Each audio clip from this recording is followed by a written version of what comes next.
So this morning, as part of our dedication service, I want to share with you some of the actual recordings from our founder, Ernest Holmes.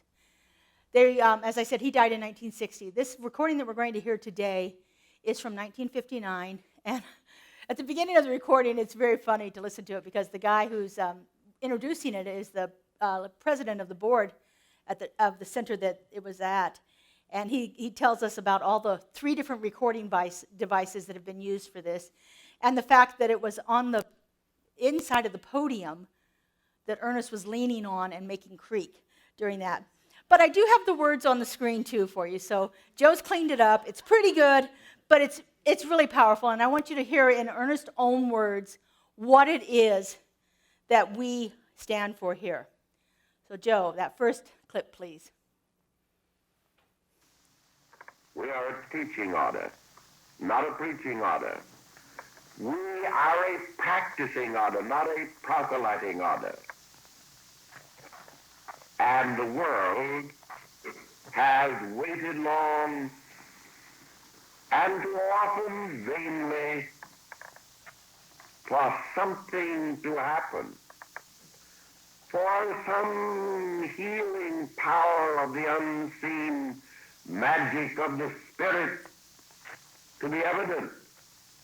That's the cornerstone. So those are the words that Ernest says. We are a teaching order, not a preaching order. We are a practicing order, not a proselytizing order.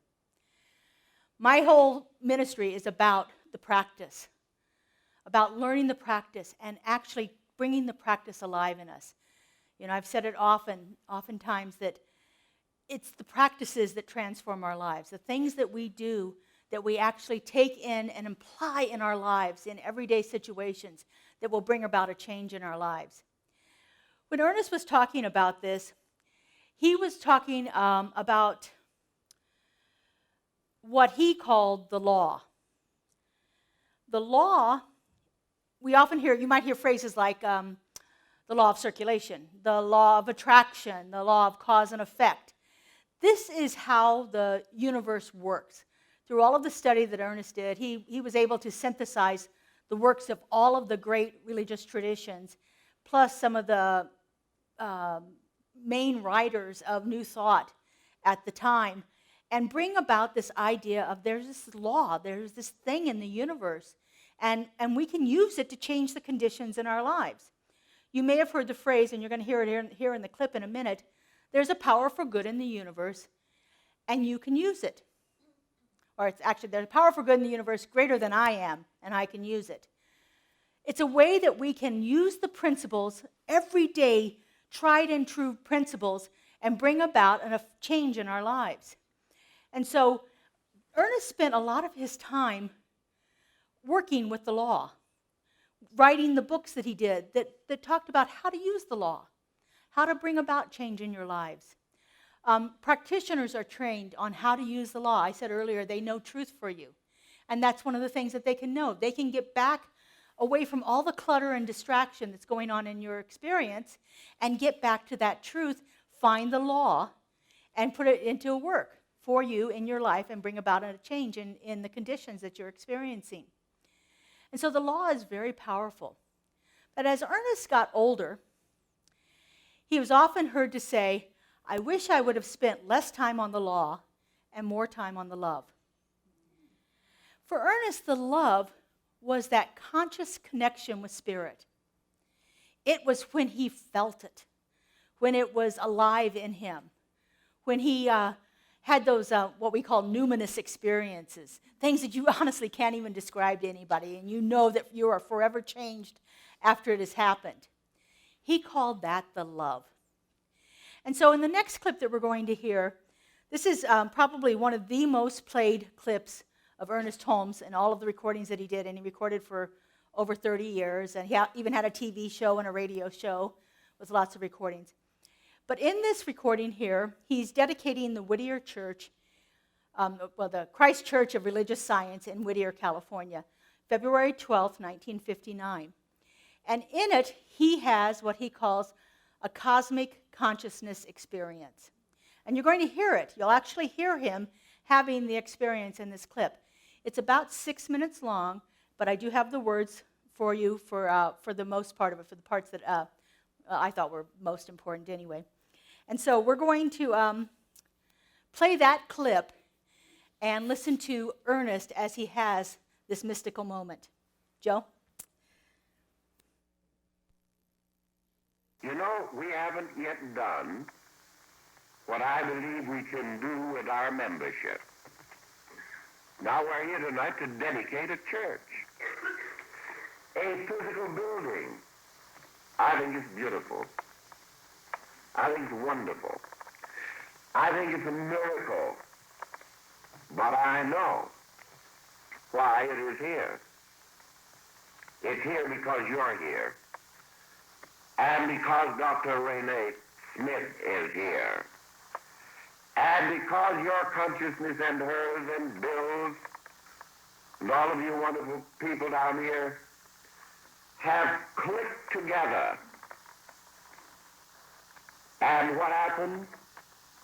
Power like the weaving of a rope, where one strand will hold no weight, but united it will hold terrific weight.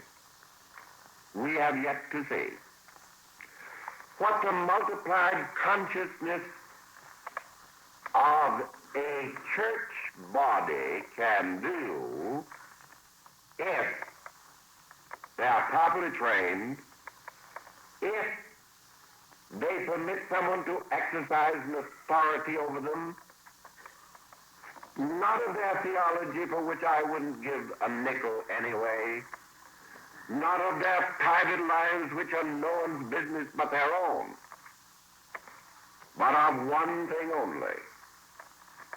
There is a law of good. There is a power in the universe greater than we are, and we can use it. And it will multiply its effects 1,000 times, in my belief, through the united consciousness of a group. I have had so much inward conviction about this the last year, and the members of the Ministerial Association know about it, that I know, as I know that I am here, that you, right here, under the leadership of your most inspired leader, who has balanced the human and the divine equations so that God and man unite on earth. You are going to prove this. Others will. I know that you will, because of what's happened here. Let me tell you this.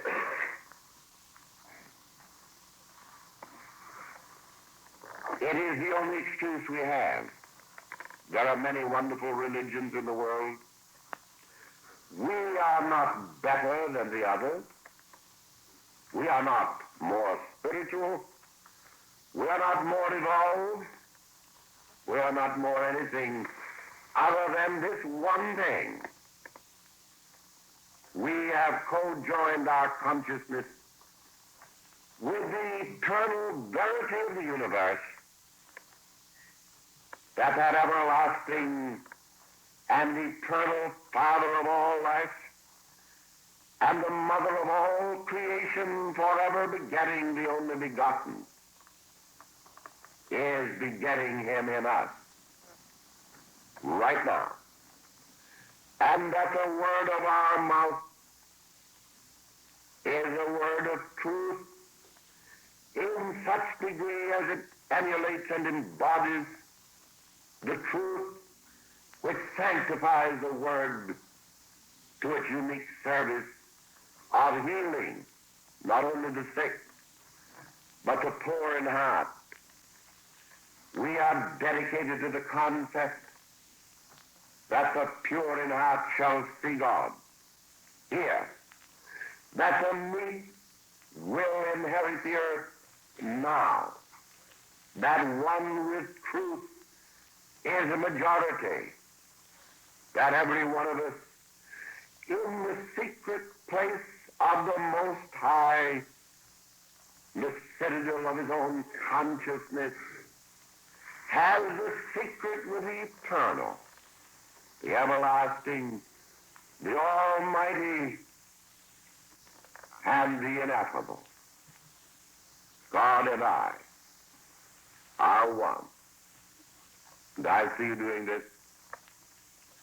And I see you uniting in one great hymn of praise, one great union of effort, one crescendo of song, and one enveloping light of consciousness.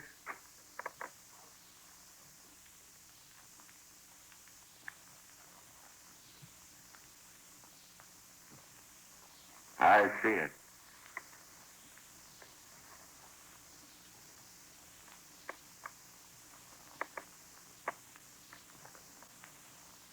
Oh God, the veil is thin between. We do mingle with the hosts of heaven. I see it, and I shall speak no more.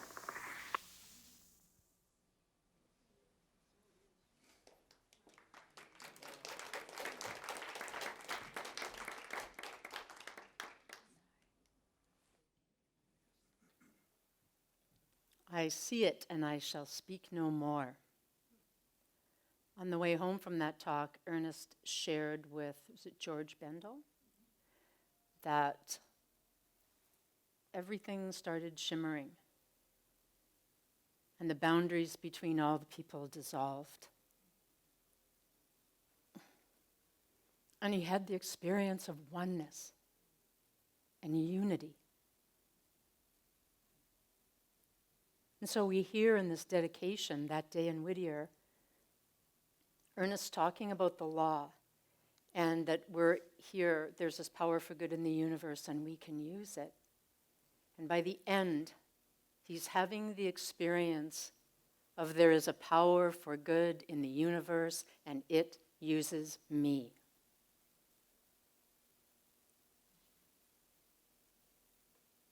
Ernest writes in The Science of Mind that the spiral of life is upward.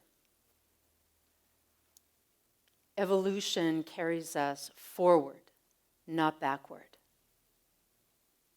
And we experience this spiral in Ernest's talk and in his numinous experience. And it's also the purpose of the Science of Mind teaching, is to move from a sense of separation from God, a separation from one another, to the realization that there is only one life. That life is God, that life is my life right now, it's your life right now, and we are one in it. There is a power for good in the universe. And as I evolve in consciousness, I realize that the highest form of knowing that is making myself available to it. That the spiral of life is upward. That evolution carries us forward and not backward. So we're here today at a new chapter in the evolution of Center for Spiritual Living Greater Las Vegas. Now, many of you know this. For those of you who don't, I've been a part of this center since 1990, so this year will be 34 years. So I've participated in a lot of different incarnations. And the one thing that I've been thinking about is evolution carries us forward, not backward.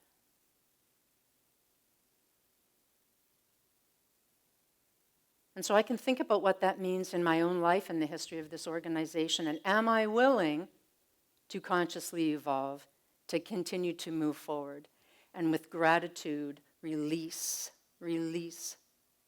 what's been behind and step into a new day. I think that is our opportunity.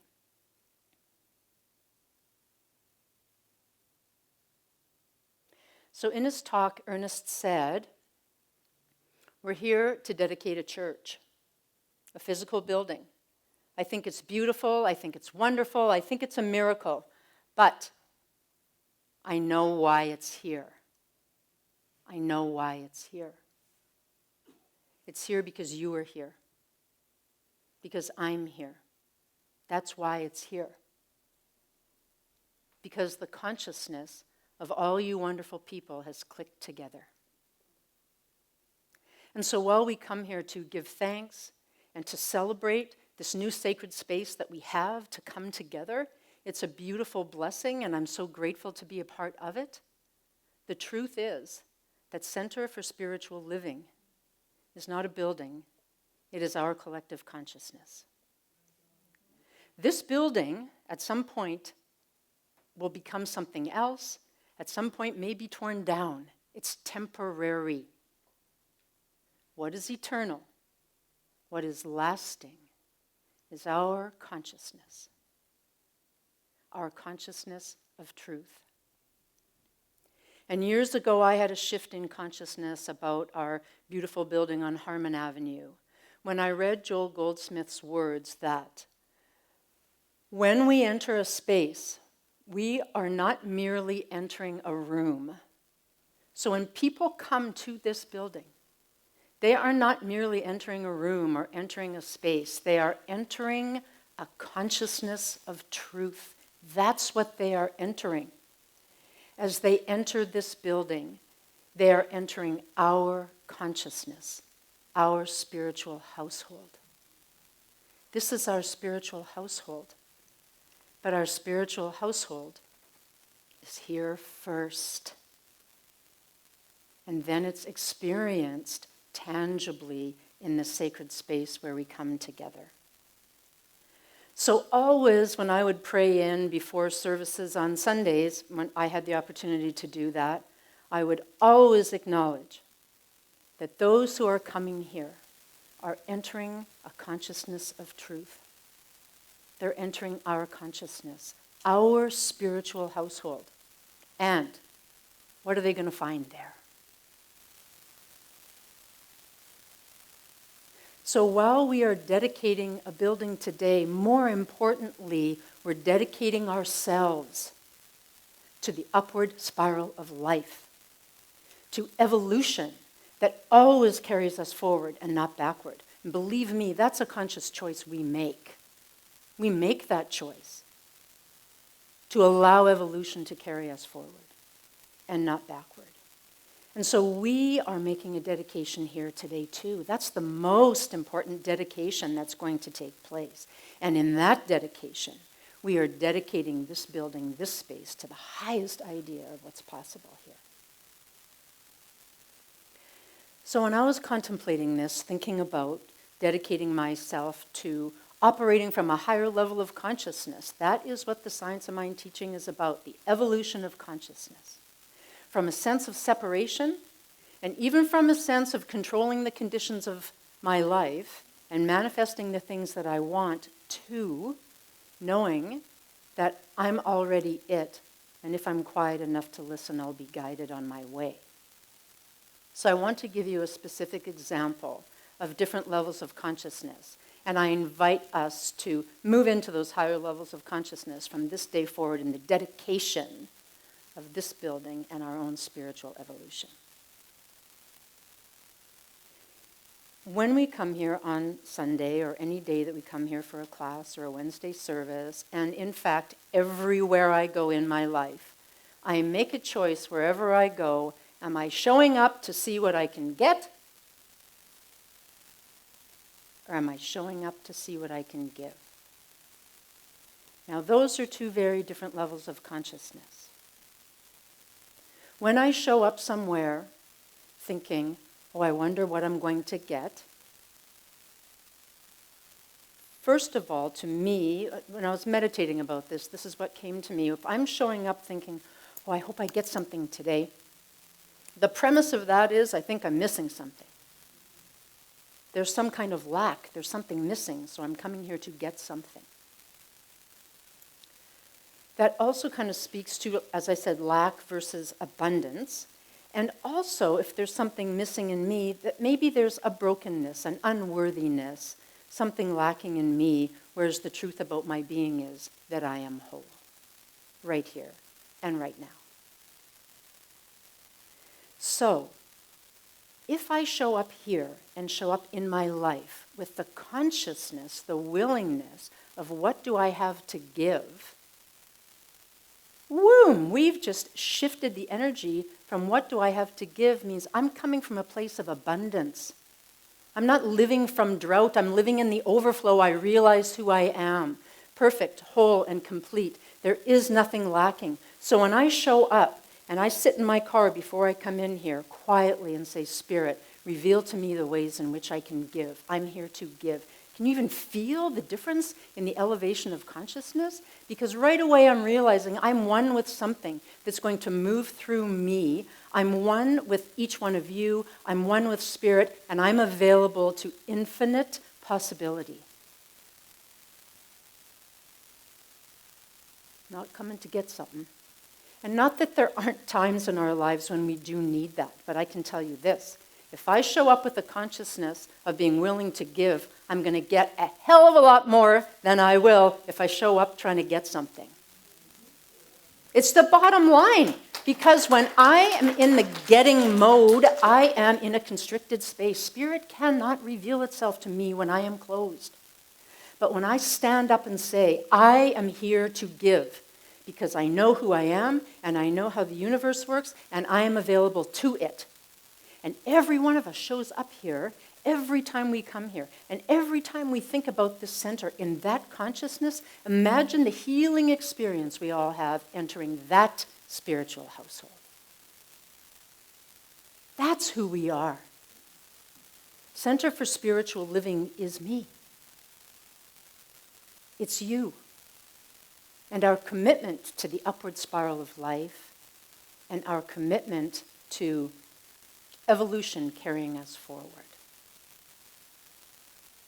And so at the beginning of this year, at the beginning of this beautiful new chapter of our center, I invite each one of us, if you're comfortable, to just close your eyes for a moment.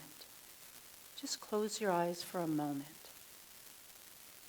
And know that there is that indwelling presence within you that is always available to you, that always knows what is for your highest and best. And in this sacred silence together, ask the Spirit within you, your inner knowing, what am I called to dedicate myself to?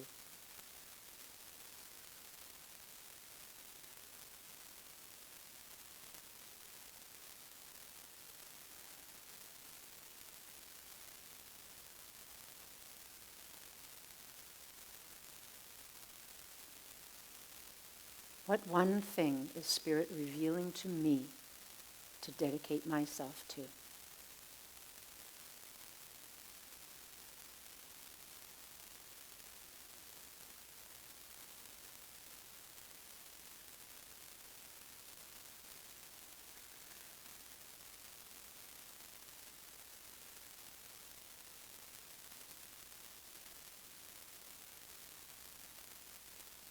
You may open your eyes. The beautiful thing about our faith tradition is that things aren't happening outside of us. This building is not separate from me. It is me.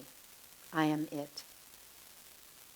And so when we realize in this new chapter in our incarnation to be dedicated to the realization that this center is a collective consciousness of truth that we create together. And that I dedicate myself to whatever it is that Spirit has revealed to me. One thing that we mindfully and repeatedly dedicate our life to in order to lift ourselves up into a higher consciousness and prepare the way for each of us to be a sanctuary. Thank you.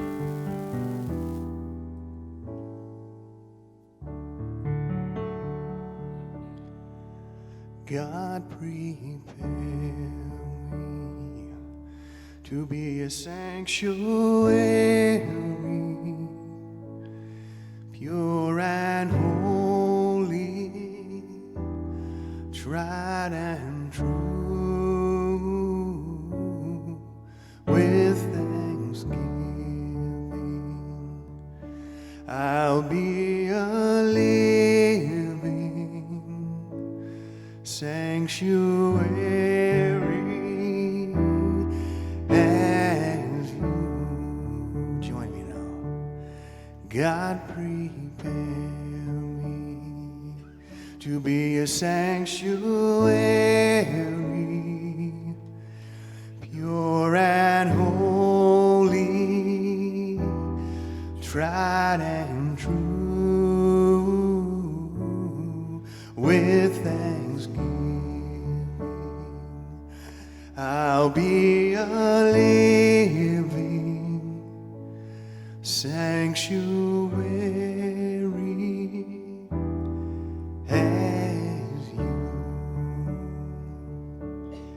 God, prepare me to be a sanctuary, pure and holy, tried and true, with thanksgiving. I'll be a living sanctuary as you. God, prepare me to be a sanctuary, pure and holy, tried and true, with thanksgiving. I'll be a living sanctuary as you. God, prepare me to be a sanctuary, pure and holy, tried and true, with thanksgiving. I'll be a living sanctuary as you. God, prepare me to be a sanctuary, pure and holy, tried and true, with thanksgiving. I'll be a living sanctuary as you. God, prepare me to be a sanctuary, pure and holy, tried and true, with thanksgiving. I'll be a living sanctuary as you. God, prepare me to be a sanctuary, pure and holy, tried and true, with thanksgiving. I'll be a living sanctuary as you. God, prepare me to be a sanctuary, pure and holy, tried and true, with thanksgiving. I'll be a living sanctuary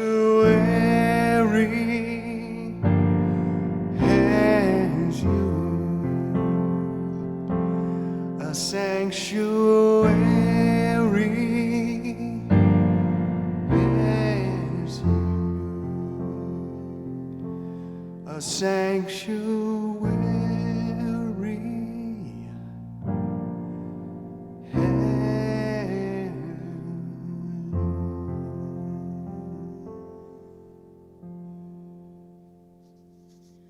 Would the licensed practitioners please stand and surround us while we try to pray?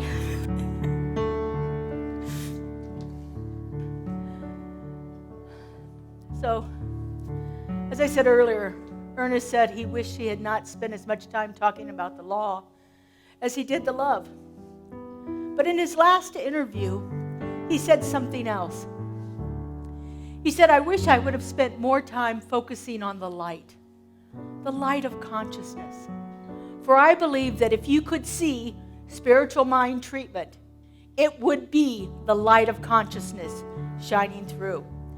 So please join us as we go within to that light of consciousness and open ourselves up to the truth. Beloved Spirit, in this moment I recognize that there is only one life, one God, one being, one essence, one. One. I see it. The veil is thin between. I see it. I feel it. I know that this one life is my very life, living me each and every day.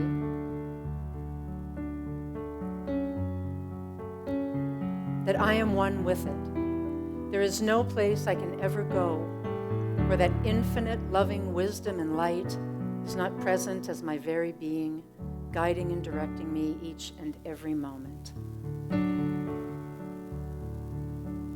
And so I am safe, and I am relaxed, and I am open, and I am inspired in the realization of my oneness and unity with the whole.